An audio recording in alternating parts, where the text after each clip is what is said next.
Well, I like to say, hopefully kids will watch this. So thoughts are like farts. They just kind of pop up, right? So we have a process where we recognize that those thoughts are not quite in gear, and then we change them to something, okay, look, I am not certain of what's going to happen today. To the best of my knowledge, when I do this, I'm going to be okay, or at least have my best possible chance. Then you go, even if you are afraid, golfers play great golf, nervous or scared all the time, don't they?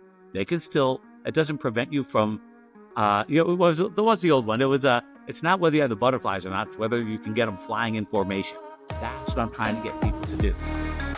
Welcome to The Golf Parent, where you get access to the best minds in junior golf. So much for joining us today.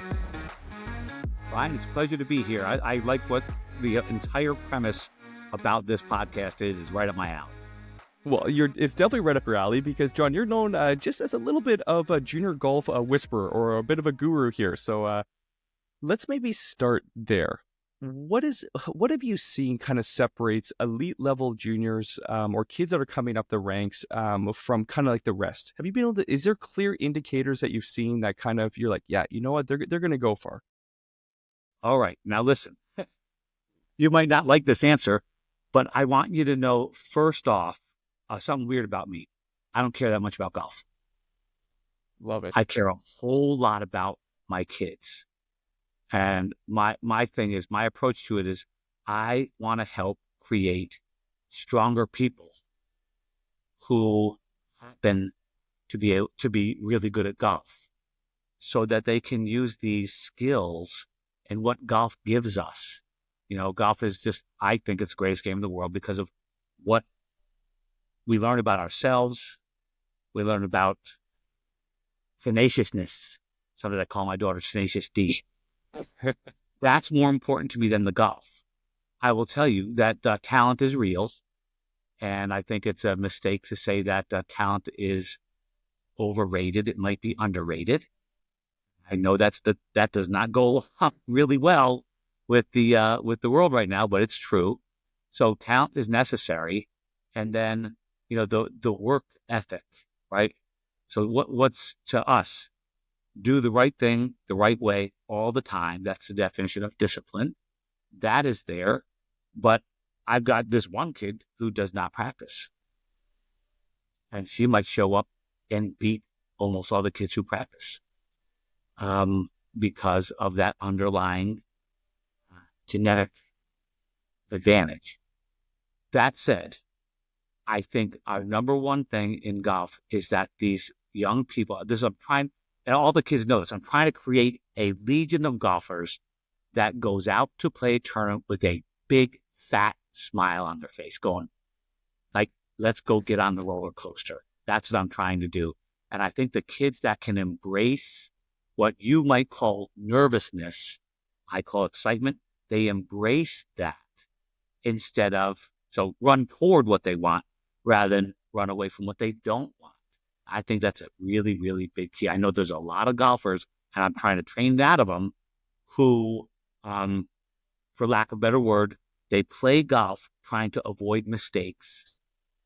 And I think that really sets, well, for one, it's not fun, but it really sets the ceiling low for how good they could get. So it's not fearless, right? Right. Courage is what I'm looking for. Fearless is not the same thing. Courage is doing your thing, even when you're afraid. So that's there. We can step now. That's my overview. There's so much to unpack there, John. My goodness. Okay, how do you teach courage? Like, is it almost like exposure, where the more that someone gets exposed to a situation that they're afraid of, the better chance that they have to realize, oh, you know what, I'm still alive at the end of it. It's not so bad. Most of it's in my head. Like how, as a mentor, do you help someone step towards the fear as opposed to kind of recoiling from it? So yes, exposure therapy, having a script of, okay, now I'll do this. And the understanding that success is not an outcome. It's the way you approach playing, the process that you go through playing. and we focus on that. So even if you go out there and golf decides to hand you your, right, you can leave the, which he's known to do. oh, it's so willing, right? Well, but listen, if I did these things, if I went and all I ask people is give me your best, make your adjustments, right? Because we know our adjustments on the fly when your ball flight's not quite behaving or your speed's a little off with your putting, make your adjustment, okay? And give your best effort. And you've done everything you can, right? So best effort, but without the adjustments is not quite everything you can. Best effort plus on the fly adjustments, that's all I'm asking for people. And then it's, you know what? You might not be good enough yet. What are you going to do about it?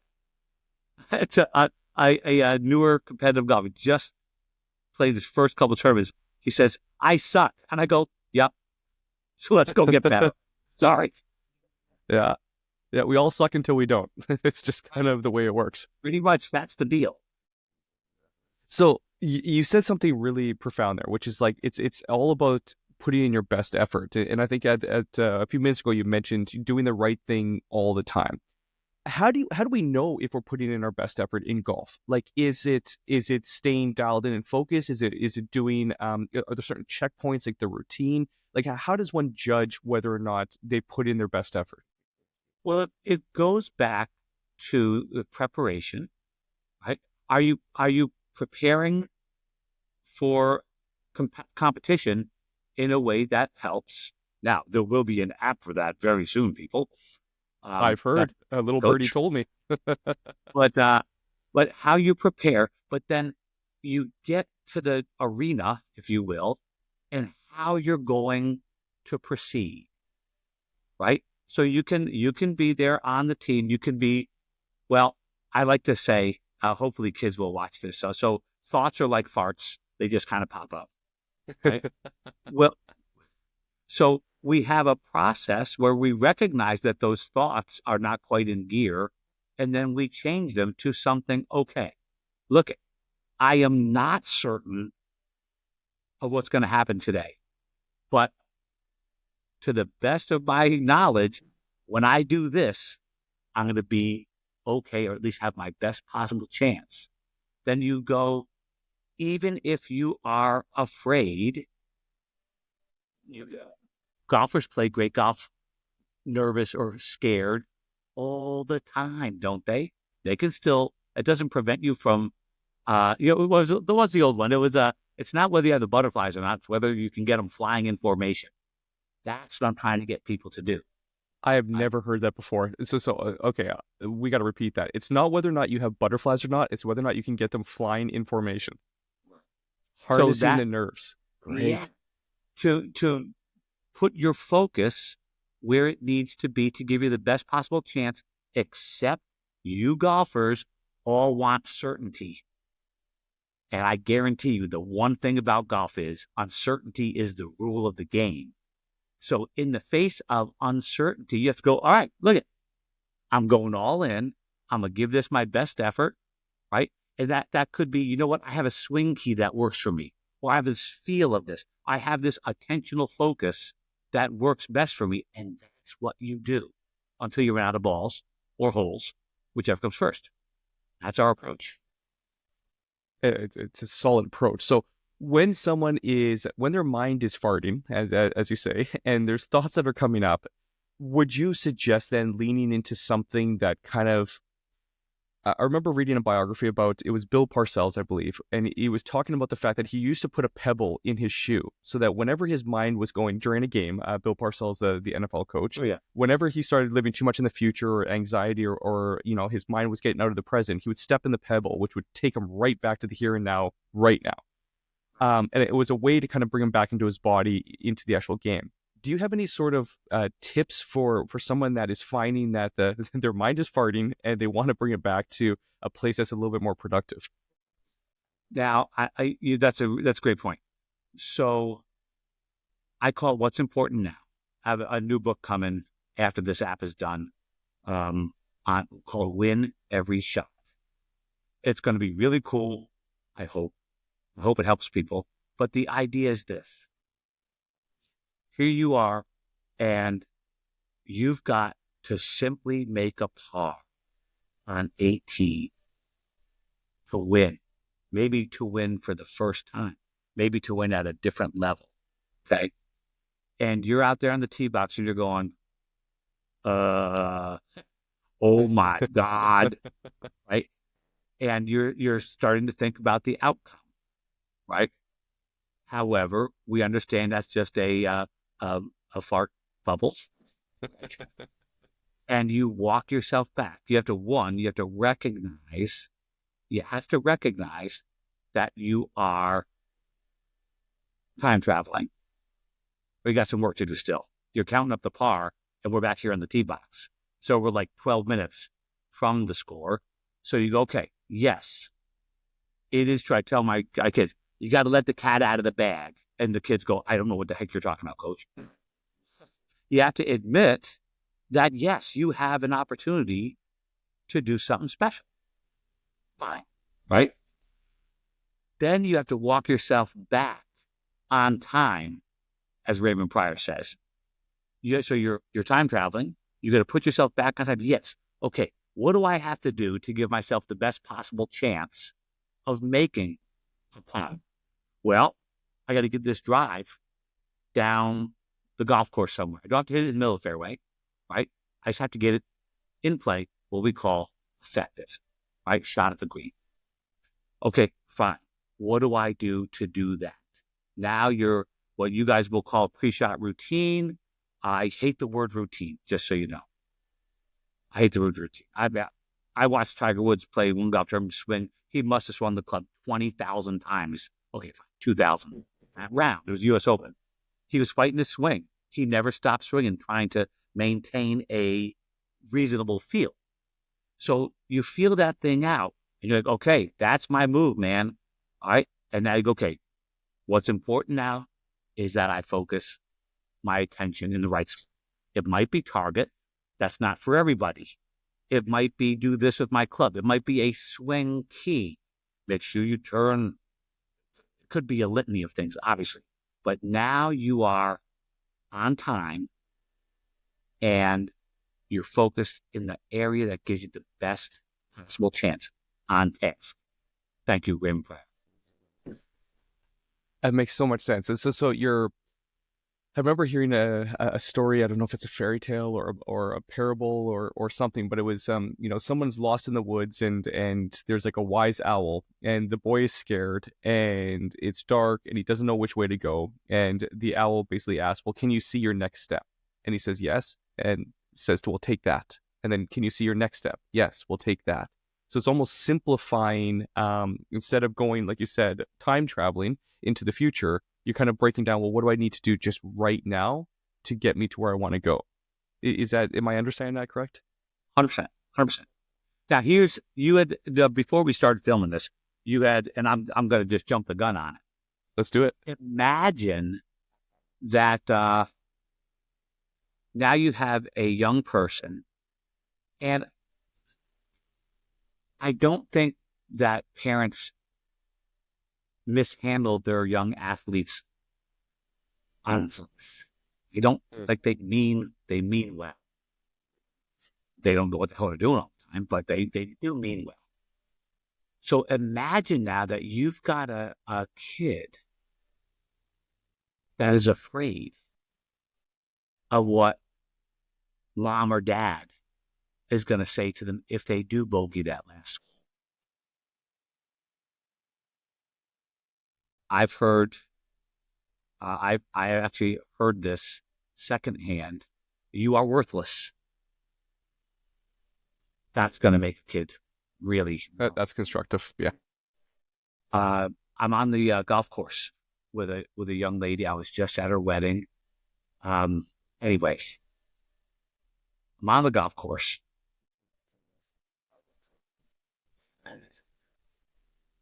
And I watch a really bad three.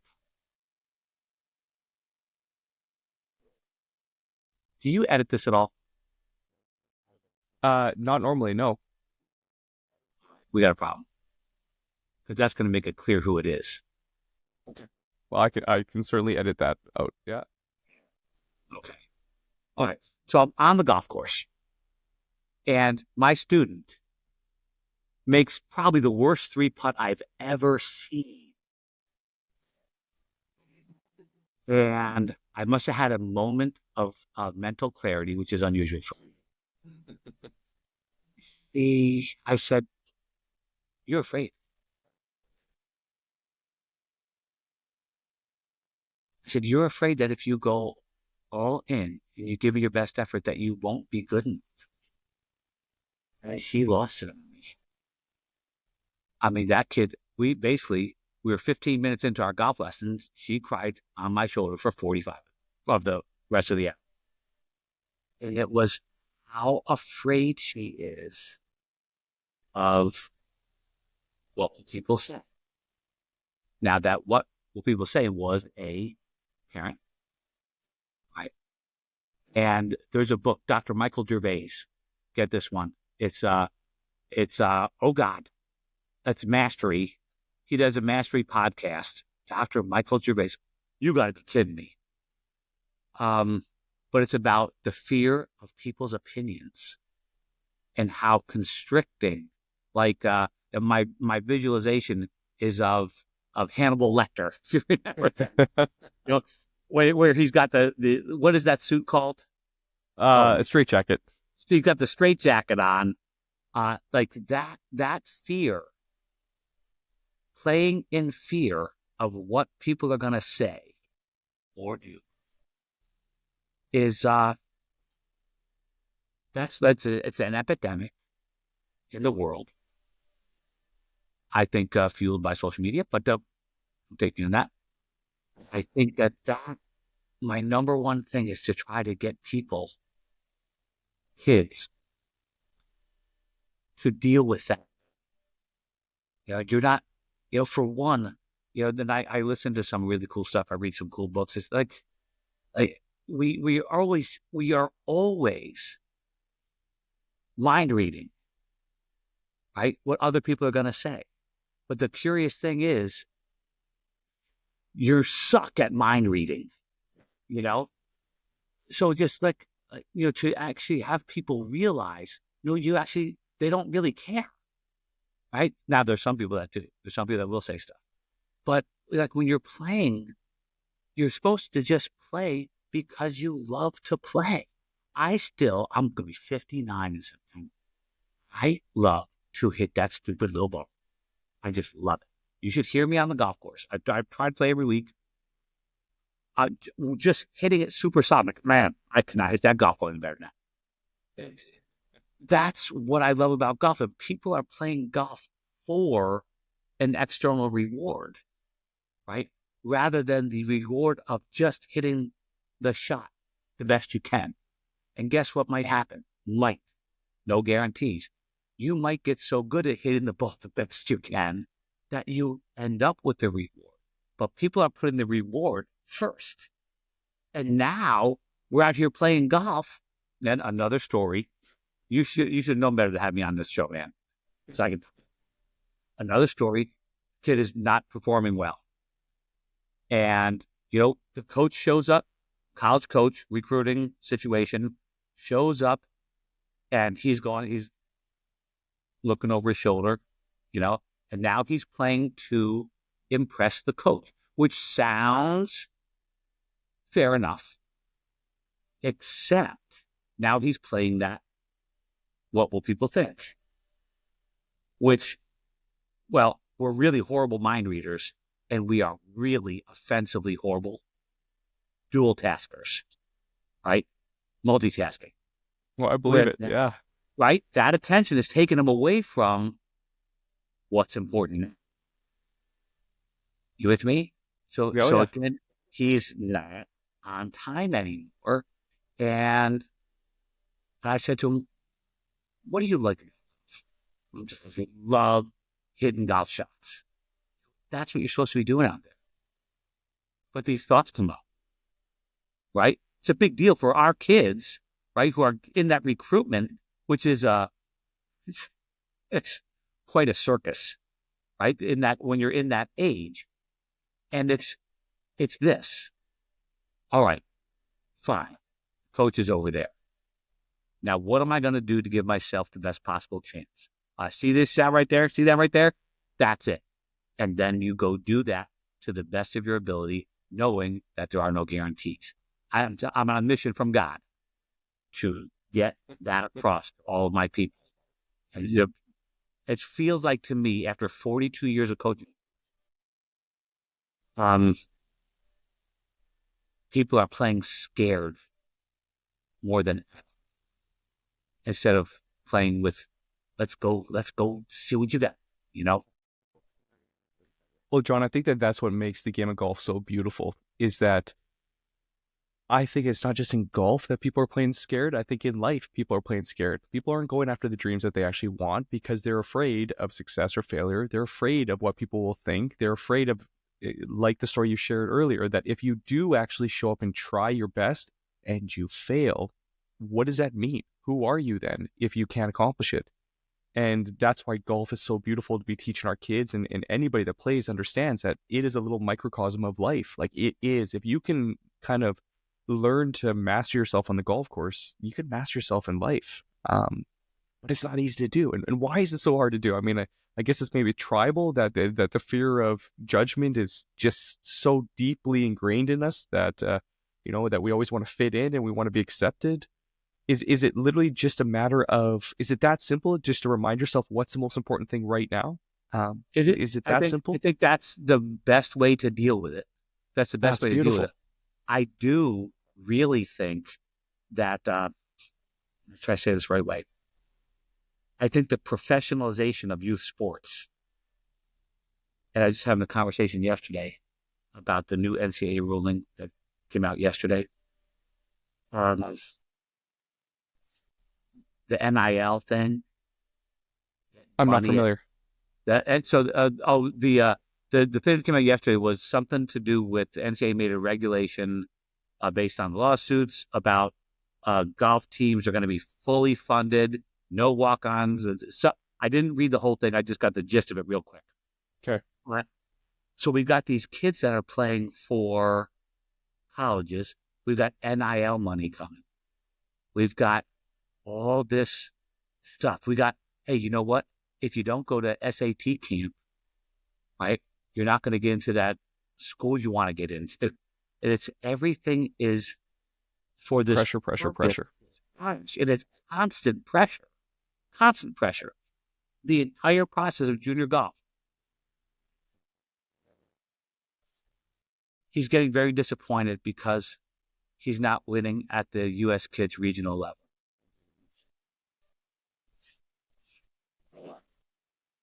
We're going to get upset about U.S. kids' performance, right, at 6 years old.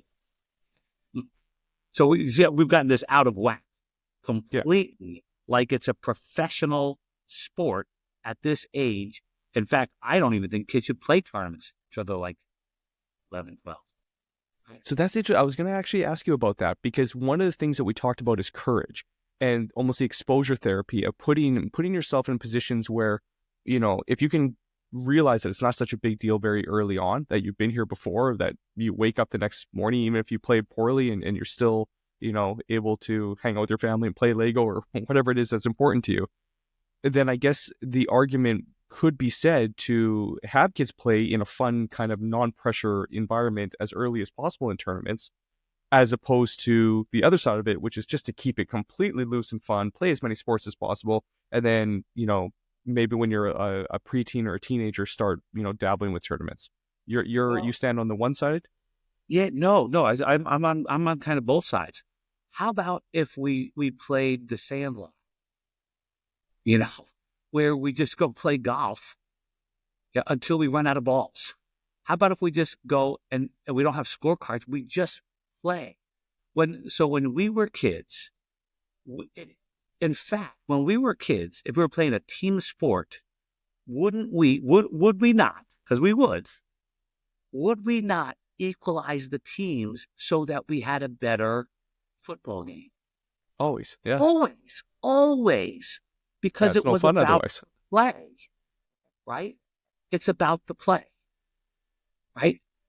So now we're getting them in tournaments when they're little, and it's not quite about the play. It's about getting to planners. It's about getting to your Rolex ranking, getting to stars so you can play in AJGA. By the way, I have a question for you. How come Yeah. 70 boys get into an AJGA and only 22 girls? I have no idea. That's a whole nother podcast. We got a Okay. problem. Yeah. Oh, yeah. I think that's called sexism. Yeah. So that's got to stop. But it's everything is for the next thing. Well, when do we play just to enjoy playing? Right? And I mean, I get it when you turn pro. I get it, man. You're playing to put food on the table. That is something, right? But the fact is, Ryan, listen, brother, man, you're doing really good, but you're just not ready. You know, your skills aren't quite where they need to be to play college golf. I'm sorry. You know, keep getting better. You might be able to then go after your first year, but you're still going to get an education. You're still going to be able to have a wonderful, beautiful life, even if you don't make it to college to play golf. But you see, everybody's putting, I guess it's called putting the cart before the horse. That's the first thing that came to my mind as well, right? Like it's focusing on the outcome as opposed to the process, like you said. No good. It doesn't work, by the way. It doesn't. That's why I have a saying said, goal setting is important, right? Well, I say burn your goals. Ooh, controversial. I love it. Oh, it's terrible, Why is isn't that? it? Yeah, because the goals are years later. How about we concentrate? I could say goals are crap. It's all about the roadmap, right? Yes. Now let's do goals, off time, future. Let's come back here to right now. What do we got to do so that we might get there? People are not concentrated on the goal, on the process. How do I make that par on 18? They're out here on counting up the score before they even get there. And that goes to that's a micro level, macro level. I'm over here supposed to be practicing, but I'm concentrating on, I'm not getting recruited. We're way off time again. And that it's constant, but I think it is because of this professionalization of youth sports. The dichotomy of that is that I know that I teach golf for a living, which is weird. And I get paid for it. It's just weird. Well, you're uniquely positioned to actually have a good vantage point as to what's happening and what's actually, like you said, over 40 years of teaching, you're kind of starting to see the patterns and trends of what works and what doesn't. So let's now kind of delve into a very important part of what's the parents. It's the parents. Like, what can we do as parents to combat the professionalization of sports, to help keep it fun, while also understanding that, it certainly seems like the research is showing that, if you do put in the effort, if you do put in the practice, the proverbial 10,000 hours, that you do have the best chance of being successful if you can get good at something. So how do we balance as a parent pushing and nurturing, supporting and encouraging? Well, I think you have to have very clear idea of one, parental support. It's called. I think parental coaching is a whole different thing. Now, if you're super skilled, you might be able to do parent, hit the switch, coach, and back and forth. I have a daughter that's going to be a sophomore at Delaware playing the golf, we call it. Playing the golf. Yep. And I'll tell you this, I never could push her. I never could push her. It was one of those things. She has been on a golf course with me since about the time that she could walk. So she's been exposed to it. But like when she was little, we might play a hole, and then go have ice cream. We might go to this one pond. There you could tee up golf balls in the bridge and hit them into the pond. So much fun. We would do that and then go home. And then she played a couple tournaments as a younger junior. couple, and wasn't that into it.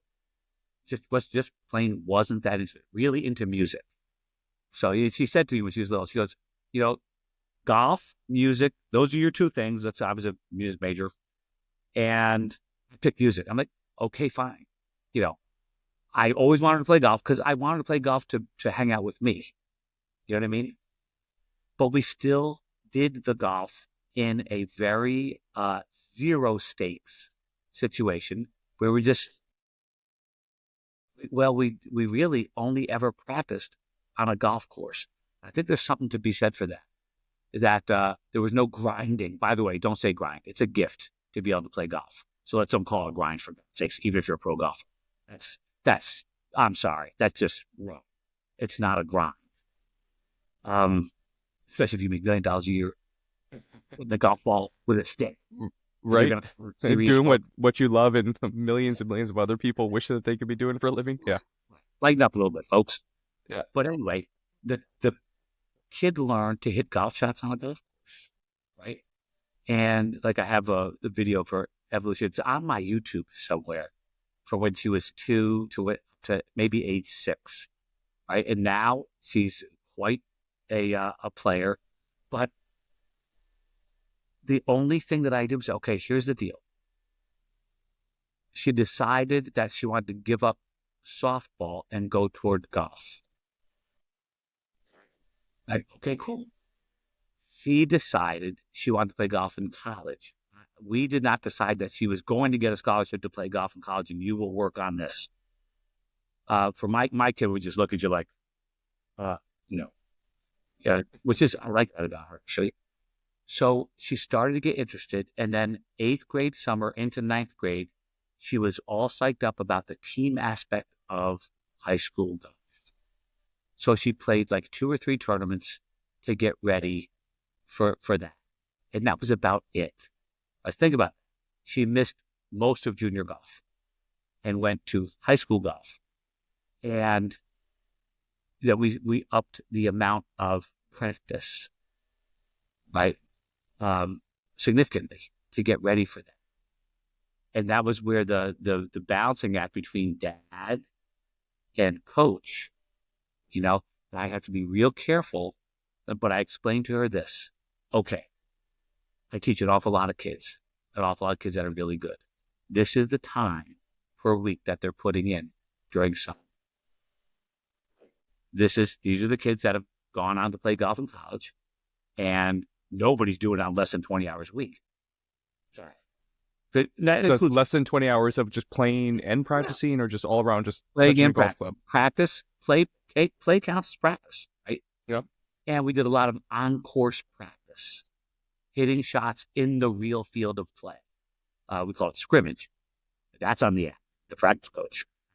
On-course scrimmage is what we do to get people to be able to do it on a real field of play. You don't learn basketball, right, in the football field. You learn basketball on a basketball court. Well, she ended up getting really, really good. Right? So for those that don't know, what is an on? Like, I know you're coining the scrimmage. Is that just putting down 3 balls, multiple balls? Is it taking each hole as its own? It would take us an hour to go over the multitude of things you would do on the course. Okay, next podcast. You could play full out tournament rules. You could play worst ball. You know that game, right? Wedge game on the golf course. The 0 greens regular. There's a whole bunch of games that you could play, as well as work on swing technique on the real golf course. There's a lot of things that you can do if you organize the whole experience correctly. And I think that's a real big deal for getting people to actually play better, right? If we're practicing playing better, we'll get good at playing better. If we're practicing hitting balls at the range, we might not play better. We might have a pretty swing though. We might be able to go real good after we've hit like 5, 6 shots where they're all flying the same way, but it's not quite enough. So that idea really helps people. But the question was about the parenting thing. That, again, that's what we did as parent/coach. I will say this. I've had many parents over the years absolutely jack up my work in between lessons. Absolutely. What does that Like mean? Jack up your work jack up, screw it up. Where by rather, undermining you, or yeah, rather than no, not undermining specifically, like I think you might be thinking, but by trying to teach rather than simply reinforce what I want a kid to work on. Just do this. They might have added, but what about this? And then the lesson from the session never gets learned because it's not being worked away. So it's, look at, I'm going to see you for an hour, 2 hours a week. You got to practice for 40. Right? What you learn in the lesson is zero. It's what you learn while you're practicing. So now I say, go learn this. And you go over here and you take your child and go, okay, but what about, right? Now this is not learned because it's actually being practiced appropriately. Does that make sense? That 100% is, does. Yeah, because it's like you're ingraining the whatever it is that you're working on through the practice, right? I mean, and if you're not using that time to ingrain, then as a good golf coach, you've got a certain system or a step, kind of one after another, that you're trying to develop a foundation for the junior golfer to be able to stand on. And if that's not being developed, well, then you're kind of I'm assuming not taking advantage of the lesson, and it's not that you're doing more harm than good, but you're definitely not utilizing the teaching. well, if I could speak directly to the parents out there, Please. perhaps what needs to happen is you can ask us golf coaches, because I don't know all the golf coaches. And so for me to say this is what's happening is one of those absurd things that we hear golf coaches sometimes do. I'm not going to say that, but I would say this. I believe that I believe that, at least for me, I have a priority ranking order of this, then this, then this, right? And they're basically they're building blocks to House of Golf. And I want this to go in this order. And if it's not, you might be putting lovely windows on house with a crappy foundation. Then we got real. So if you're gonna, I know there are lots of parents that do watch their kids practice. I also know there are lots of parents that are teaching and they don't have the they don't know what they're doing. Yeah, that's fair. So we've talked a lot about the kids and we've talked about the parents. When you're advising a parent to find a coach and to work with a good coach, first of all, what's your thought on sticking with the same coach? Now, I know you might be biased here because, obviously you would want to see that child throughout their entire development because of the foundation that you have. But would you see any merit in a parent exposing their child to multiple different ways of thought and schools of thought? And if so, or regardless, what would you suggest that a parent should be looking for when choosing a coach that's going to be developing their child in golf? Great question. I believe that if you're doing a really good job as a coach, parents already know, right? Because they're asking, right? So that's your best way is referrals, right? Best way for parents is referrals. But tell me about that coach, right? I would say it'd be really, really cool to have a golf lesson. And then, so in my first lesson's a little bit sucky with a new student. I'm going to talk to you for at least half an hour. I want the parent in there so that they can get an idea of what's coming their way. You need to have a two-way conversation with the coach to kind of get a flavor of the coach's holistic approach toward helping your child, who you care very, very much about, love more than anything in the entire world. We know that, right? How that coach might handle your child. I think that I got to tell you the truth. I know that we're in the age of the golf swing is everything, but I don't believe it. I don't. I believe the golf swing is the easiest part of golf. It's just, look at, you only have 4 things you can do to that club in your hands, folks. That's it, right? You can push, pull, twist it, close and open, or tilt it. That's all you get. The golf swing you get. But the overall getting the kid to be excited about learning, and it is harder, I'm telling you, than it's ever been. I think it's the phones. Like, get on that phone, I'll give you immediate answers. Developing some curiosity. We say, don't get furious, get curious about your portions.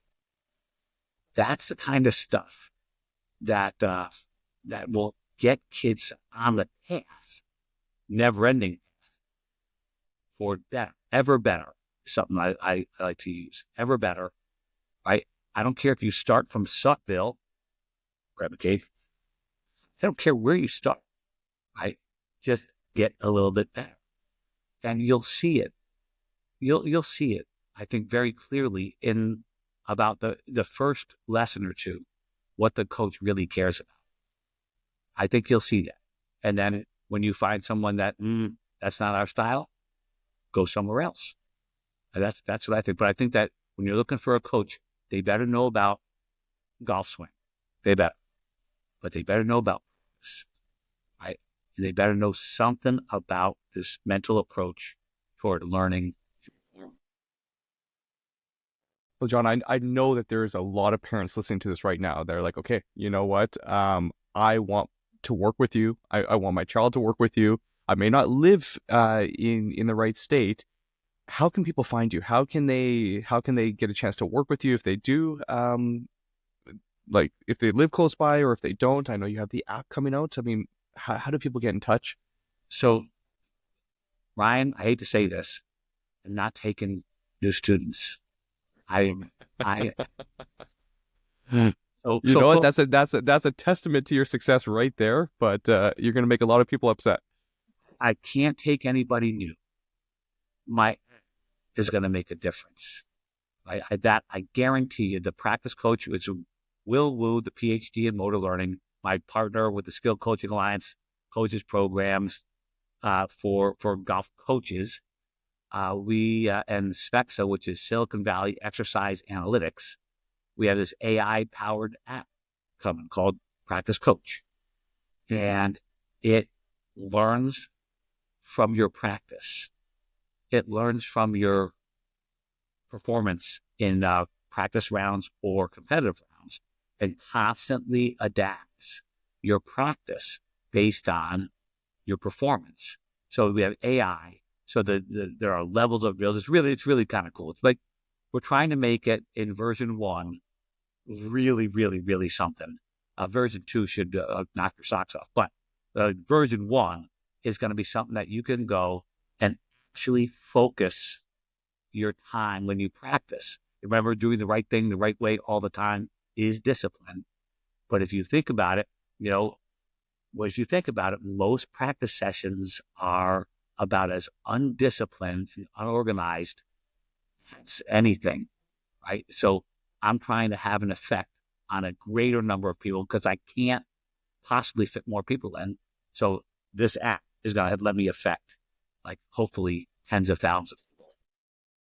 And by the time that this episode airs, which should be sometime in September, can people find it on the App Store? It'll be on the App Store. I think we are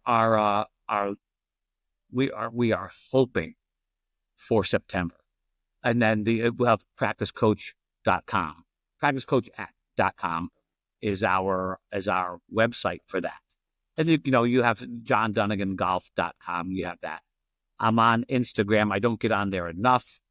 I like when my students do post up that they won a tournament.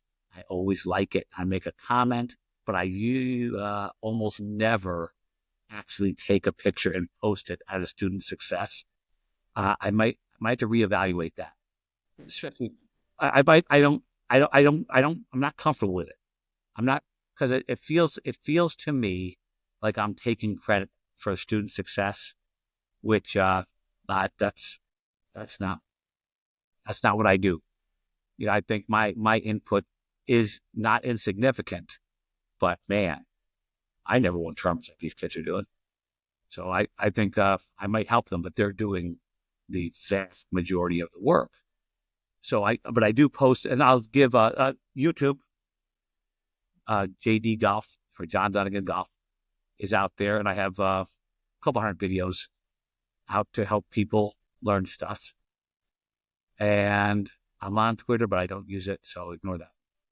Oh, it's X now. It is X now, yeah. John, you're filled with integrity and wisdom, and I think somebody just needs to hear you talk for a few minutes and realize that you're the real deal and you're genuine. Do you have any, I guess, just final advice if you can encapsulate 40 years of experience, maybe speak directly to the junior golfer and maybe separately to the parents? What would be some lasting advice or some hope for them to kind of give them the best chance for success, not just on the course, but in life? Okay. So when you play golf, I want you to go out there and I want you to be a kid. Go figure. And I just want you to take that stick and whack that ball as best you can. Wherever it goes, find it and repeat, right?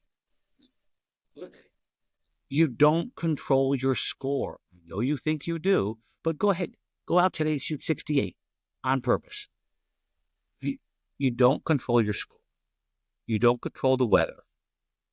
I control it. All you do is you control your process. Give yourself the best shot. I want you to go out there and just see what you can do. This is where the video game thing would be really cool, right? The video game idea is you dive, playing Mario Kart or whatever. Folks, I'm old. Right. I don't know what video games you're playing now. So, and you die in the video game and you start again. Do that until you leave the 18th grade. Play like a video game. Start again. Another piece of advice would be the round of golf ends when you die or quit. Until that time, just keep swimming. You'll be much happier. If you worry about the outcome, you're putting on the straitjacket. Go out there and do your best. And when your best isn't good enough, which it won't be often, go practice some more and try to get this much better. Right? Stop worrying about where you are. And by the way, another thing, when all of a sudden you're playing really good and then your game hits the skids a little bit and you get a little bit worse, right? That's going to happen too. Don't start, but last year, or but a month ago, I hit like every fairway. That's a month ago, right? Now you're time traveling in reverse.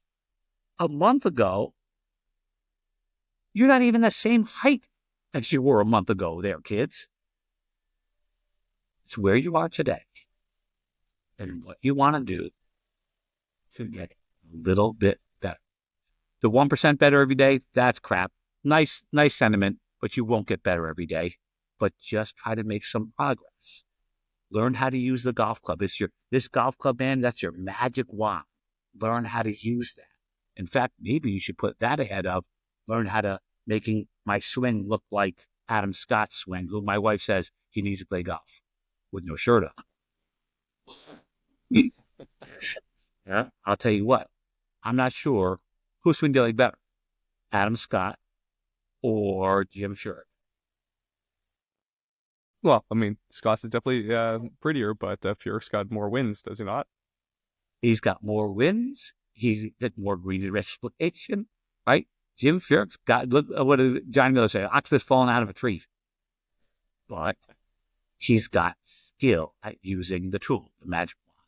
And that's where you might, oh, by the way, and fall in love with putting, for goodness sakes. Putting is not an add-on to the game. You need to fall in love with putting. All three skills.